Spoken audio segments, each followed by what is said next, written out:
Everybody here? Okay. Good afternoon. I'd like to call to order the meeting of the New York State Committee on Compensation. As you know, we've had several earlier meetings and we've had public hearings, at which time we spent some time talking about the legislation that created this committee and the responsibilities mandated to the committee. And we've had several discussions about that. We've also had 2 meetings with our counsel, which is permissible under the open meetings law, to talk about the legal issues that really will impact the decisions that we hope to make. And I want to thank our counsels, Alan Klinger and Dina Kolka from the Strick law firm. They have provided excellent services pro bono, and we really do appreciate that. Counsel, do you want to say anything about the discussions we've had with you and what we're prepared to do and your view of it? Yes, I want to say that just because some have also raised concerns about this, is that under the open meetings law, that is recognized that there is an attorney-client privilege relationship that arises out of our work. What we were asked to do was to consider some of the legal issues that have arisen in connection both with the testimony as well as with commentators. And what we have done is provided advice to the committee members as to what we believe the legal consequences are, what is permitted, not permitted, and then given that to help the committee make its determination. And that has been very helpful to us, and our determinations will be based on that. So what we're going to try to do today is to talk about several of the components that have been risen with respect to the kinds of things that will be in a report that we will release by the 10th of December. So today we're actually going to try to make decisions on those issues after we've had some discussion, and then we'll ask the committee to actually vote and approve these components, and those components that are approved will be enclosed in the report that we will issue to the governor and the legislature by the deadline of December 10th, 2019. And of course, one of the major issues that we will have been discussing, and one of the major issues that we have to pay attention to make some decisions, has to do with our ability to set the compensation for legislators. And council has advised us that we are authorized to do that. Does anyone have any thoughts about how we should go forward to deal with the issue of compensation for the members of the legislature? Well, Mr. Chairman, first, let me thank you for your leadership. You've made the State University facilities available. You've helped us. You've helped to lead. Let me, issue my appreciation for the work that you've done here, as well as my other colleagues on this committee. And also, let me echo your comments in thanking Alan and Dina for coming on board, helping to provide direction, and really, if there are the parameters for what our responsibility is and the things that we can and can't do. So let me first start up by thanking you. In addition, and as I said, I thank my other colleagues. Let me also thank, specifically Comptroller Stringer, whose office put together information and comparisons and looking at what numbers would be based on inflation, looking at things around the nation, and helping to consolidate and put all that together in a way that was digestible and ways that allowed at least for thought to be formed around it. So let me thank you on that. And as I said, any room I'm in with Tom DiNapoli, I'm always pleased to be there. I think it is clear that the state legislators, and really in this case, it is members of the Assembly, members of the Senate, statewide electeds, do excellent work, do a yeoman's job. And one of the things that I think in looking at the fact that they haven't had a raise in 20 years is when you talk about issues of fairness, it is not the right thing to have gone that period of time and others. And I was a city controller when my salary went up. I was thrilled. And because bills continue to mount and everyone they're not just legislators, they are family members, they are mothers and fathers and brothers, and they have families to take care of. And it is tough to be able to do that, particularly tough, while people may look at this as part-time employment, it is not. It is not. It is a full-time thing, and they are required, whether they are in Albany or down or in their districts, to do the job and do it admirably. So in looking at that, there are a few things, and as I said, looking at inflation, that was helpful in forming some of the ideas that I have, and a couple of ideas and recommendations I'd like to put forward. But I also think that, it is important that raises be phased in over a period of time. I just think you also just can't go from one spot, to another overnight. And there is, the one thing about it, constituents have a right to sit there and say, wait a minute, my salary doesn't go up overnight either. Even though most people aren't limited to no raise over a 20-year period of time. In looking at both a phase-in, and I've put some notes down that I'd like to share with this committee, and a phase-in over a period of time, and a number to get to. So I would, on legislative salaries for both the members of the Assembly and New York State Senate, I'd suggest that as of January 1st of 2019, the recommendation is that salary would increase, I guess it is $79,500 right now, that it would go to $110,000. That January 1st of 2020, that the numbers go up for the legislators to $120,000. And that January 1st, because within our attorneys have laid out that we can do things over a 3-year period of time, that January 1st of 2021, that salaries go to $130,000. I also think that, again, our attorneys have advised us that there are, when you're looking at statewide elected officials, that for the governor and lieutenant governor, we can make a recommendation, but it doesn't carry the force of law. And that's the one thing I'd like you to... That is correct, and that is because under the state constitution, it is a different mechanism provided for considering the compensation of the governor and the lieutenant governor.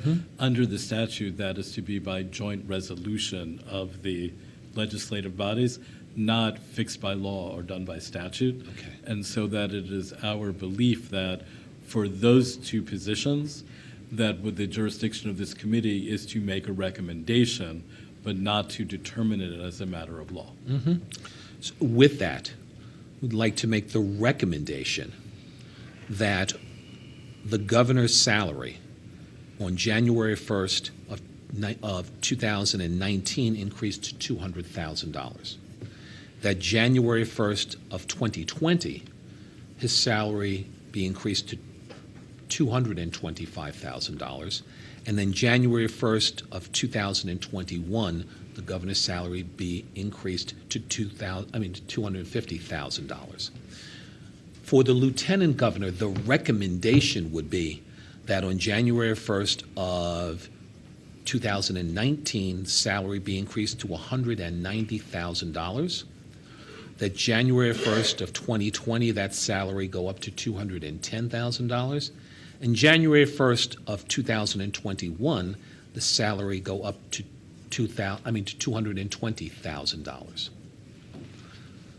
Separately, and again, you have indicated to us, Alan, that when it comes to the Attorney General and the State Comptroller, we can, in fact, set that number. We believe that to be the case, yes. Correct. And let me point out that in any of the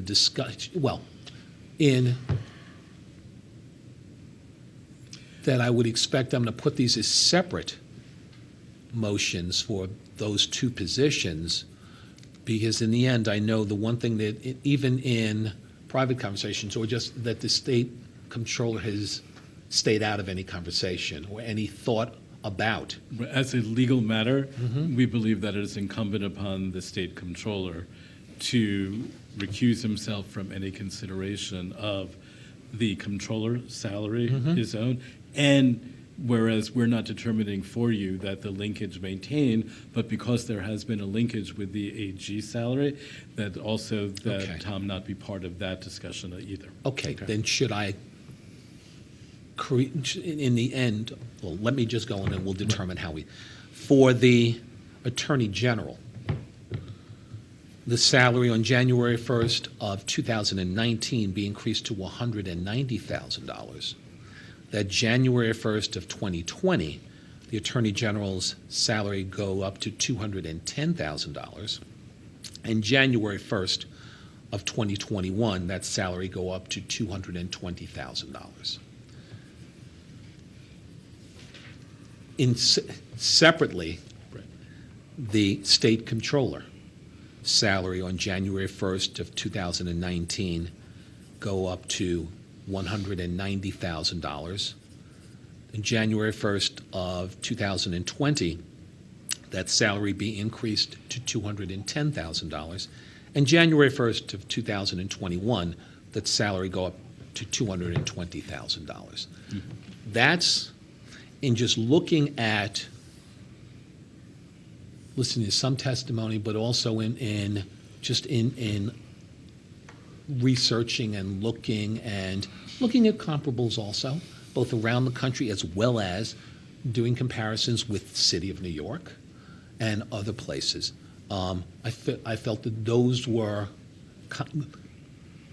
recommendations that made sense, and would like to, in the end, put those forward in separate recommendations for this group to consider. First, legislators in one grouping, then governor, I guess separately lieutenant governor, or lieutenant governor and governor together, since those are recommendations. Right, you can put them together. And then separately, both the attorney general and the state comptroller in separate recommendations.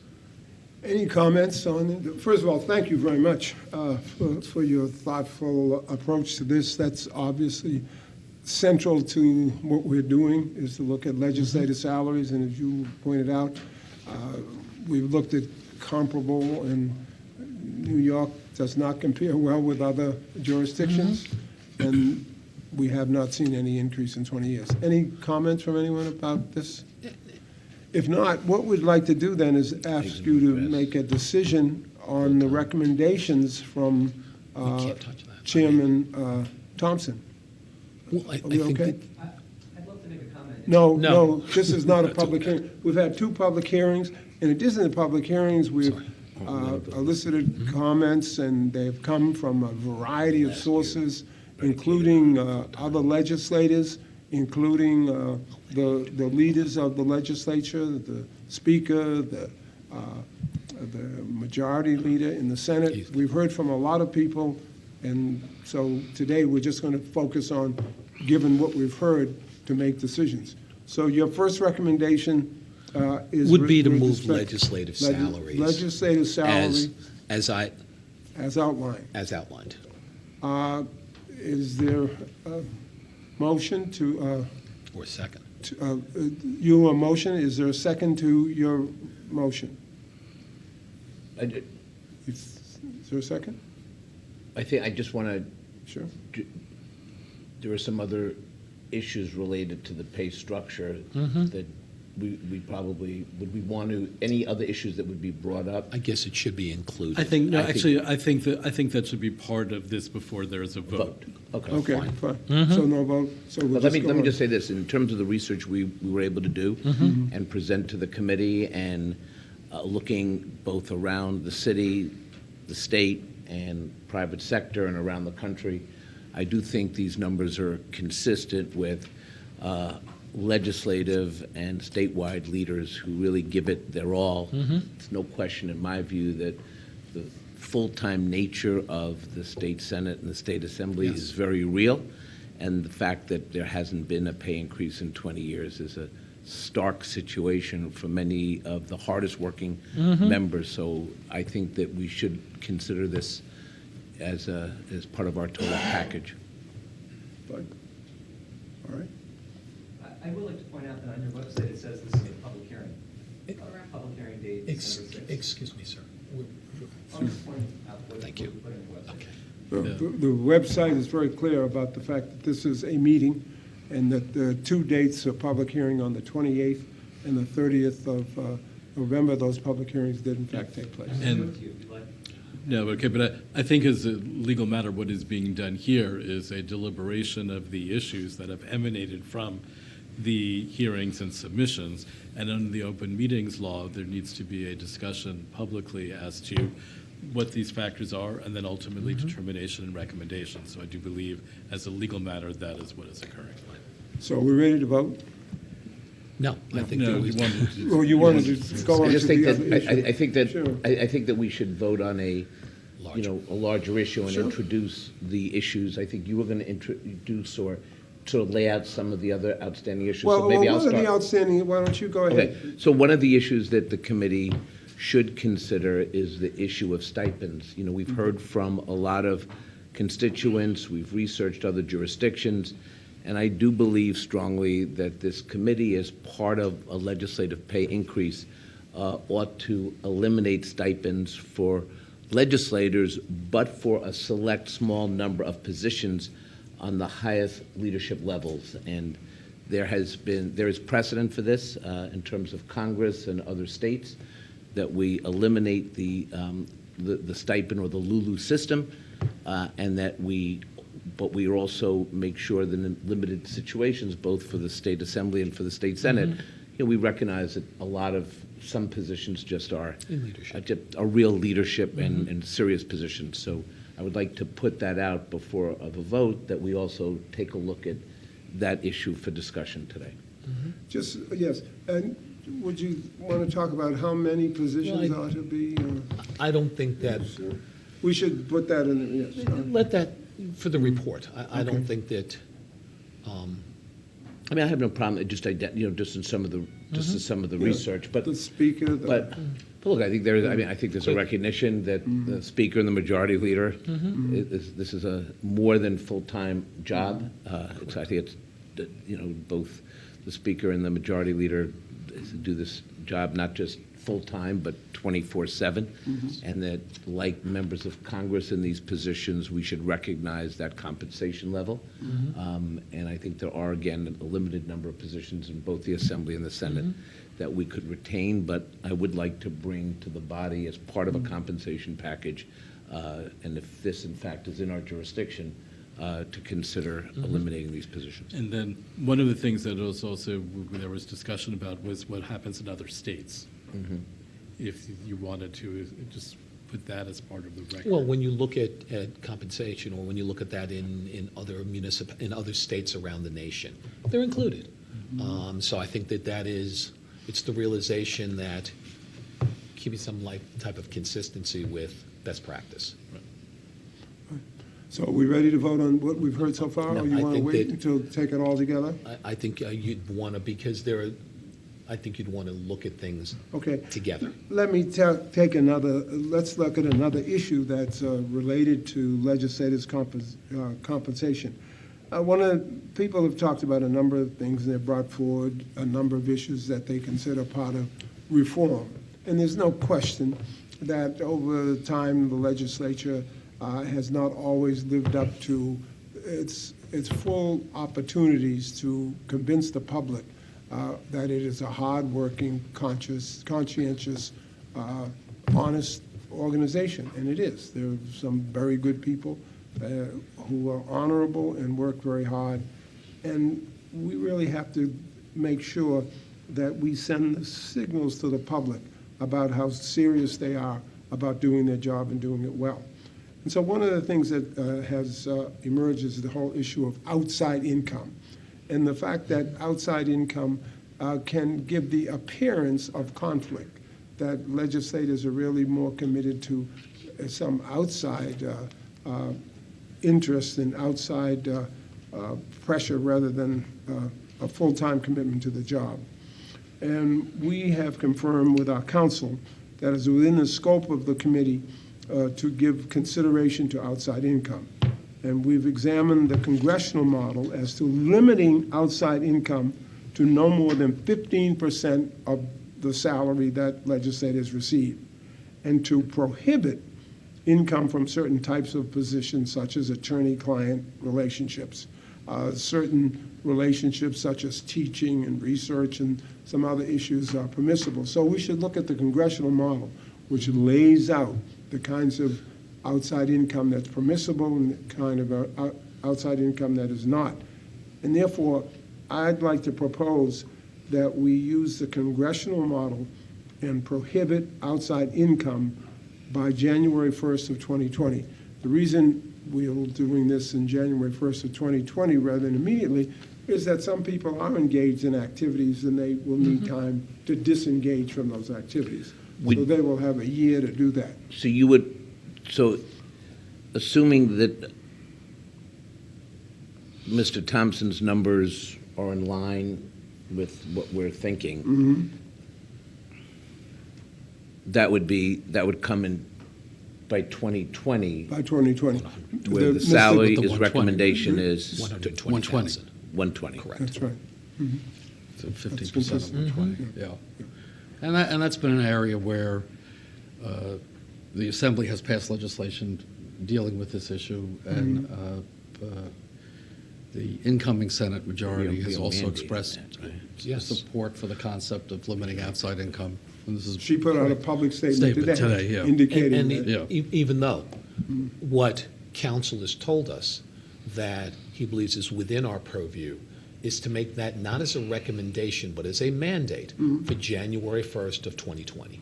That's true. And just, They would be expected to do that. Yes. Just as we are setting forth what their income is, we're setting forth this particular provision with respect to their income, and it has to be in effect by January 1st of 2020.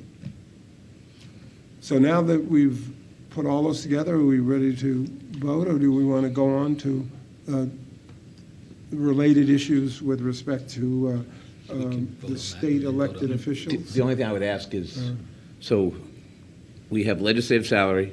We still we have have- commissioners. Well, no, just in terms of the legislative package, so we have legislative salary, we have the stipend issue, and we have the full-time issue. So could I ask council to start thinking about a resolution that would meet the legal standard of a recommendation? And Yeah, ask that we, Well, I think, or a conclusion Or a from the conclusion, committee. right. Conclusion of the committee. And what I would suggest, because there is an issue of recusal. that we on- separate that out. That we separate out, so that, Chair, I would recommend that we vote, there be one vote on the motion having to do with the package for the legislators, Okay, and then separate, or at the very least, and then separate out the governor and lieutenant governor as a Correct. recommendation. right, And then separate out the statewide officials, which I Correct. would recommend that okay. Comptroller DiNapoli recuse himself On from. both. And then the last one would be the state commissioners, and there'd be a and separate. that's a separate, we haven't gotten to Could I that. make a suggestion on commissioners Yes. before we get to the Great. the voting? So, again, the comparisons, and thanks to Control Stringer's office for putting it together. There's been a history in the state, as we saw from the information we shared with the public and on the website, that we have, in effect, 6 bands or 6 categories of commissioners, as have been defined historically in the state. Given passage of time, evolution of duties, nature of work, and an effort to be, I think, more streamlined in an approach, I want to suggest that we collapse from the 6 bands to 4 bands. And I would suggest that we also do a phase-in. I think that, for reasons that Controller Thompson Consistency, mentioned, definitely. and to be consistent. So I would like to suggest that we have a newly established A through D range of commissioner salaries for those commissioners that would be in the A category. That as of 2019, the salary be $190,000. 2020, $210,000, and 2021, $220,000. For commissioners who would fall into the B category, first year, 2019, $175,000, 2020, $190,000, 2021, $205,000.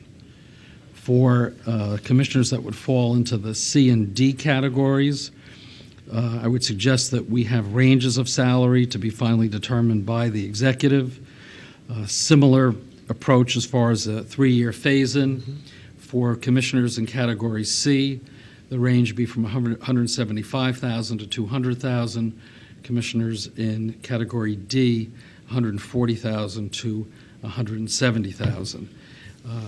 You have many departments, divisions, and so on, where you have people who report to the commissioners that make, in many cases, significantly more than the commissioners. So in terms of the reality of the workload and certainly the need for the executive to recruit and retain good talent in these key positions, I think that this structure of compensation, I think, makes sense for today and for the next few years.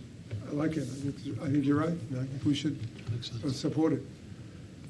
So having then discussed and come forward with recommendations with respect to legislative salaries, with respect to stipends, with respect to state official salaries, with respect to outside income, and salary for commissioners, I believe we're ready to vote on these issues. And how would you like us to break them down? Yes. You'd like, I guess, legislators in a first motion, Yes. Okay. along as well as then governor and lieutenant governor in a separate motion. The other statewide in separate individual motions.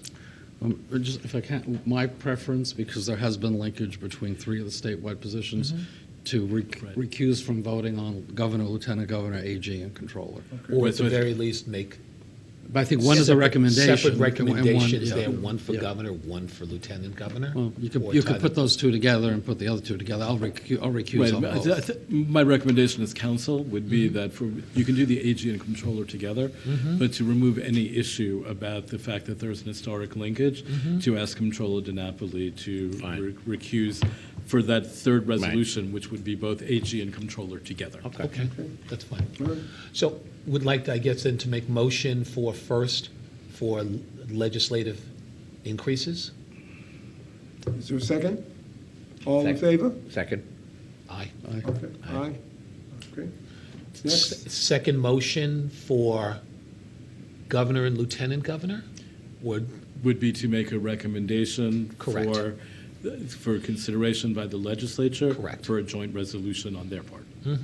So moved. Second? Second. All in favor? Aye. I'd like to be marked as recused on that one as well. Okay, fine.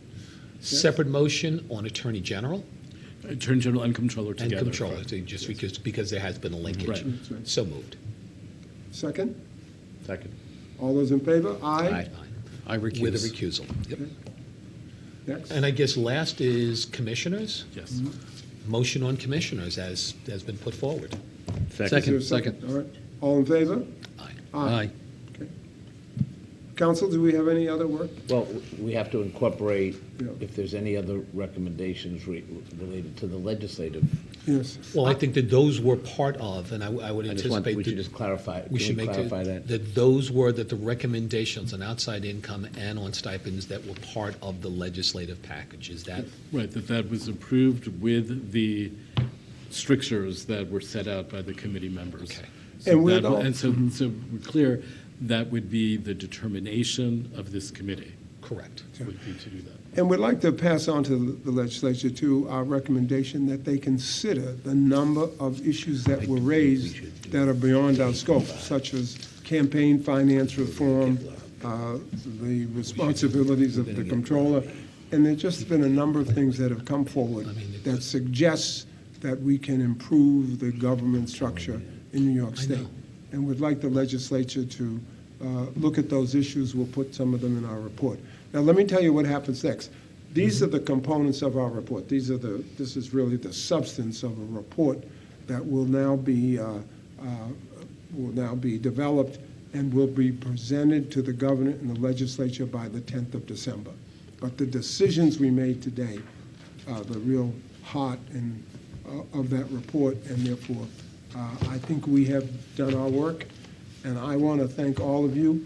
And I'd like to say that I've had a lot of responsibilities over the years and worked with a lot of people, but this particular group has really been a delight to work with But all you don't of have you. the power, we're not elected as state officials. And- I also, can I also You're just, against I the think Constitution. part of what I think we all, the belief that we all shared is You're that the not people who elected are as getting state officials to have compensation anything today, against the will of people. excuse me, You're violating the Constitution, is shame on you. the, Shame on you. the, And shame on you, Stringer, you the- don't even have a CPA and you're a controller? Come on. nice to see you again. I think we all share a belief that the people who are receiving raises and the restrictions we're imposing does not in any way reflect the belief It's not that your belief. legislators We need have the a Constitution. real It's not work about your belief. ethic, It's and about they the have law done of a the great land. job in The their law of the land. capacities, and I really believe that. Absolutely. And I think we all believe that. That's good. So I want to thank you all. And I'm sure that all of you, the next time you're called upon to perform some public service, I'm sure you will all once more volunteer to do that. Only if, Mr. McCall, if you serve as chair of whatever group that will be, because you have, as others have said, it's to you and your team, you've shared extra burden of responsibility. And- We appreciate that. And by the way, and to your council and to Dulce, thank you. Yes, Yeah, yes. absolutely. Don't Thank call you. me, don't call me again. Beth's already my counsel, and And, particularly Dulce Contact, who really is the person who made all this possible for us. So Dulce, thank you very much. And echo the sentiments about Struck stepping up and willing to help us. And to Motion to all adjourn? my colleagues. All in favor? Yes. We stand adjourned. Yes.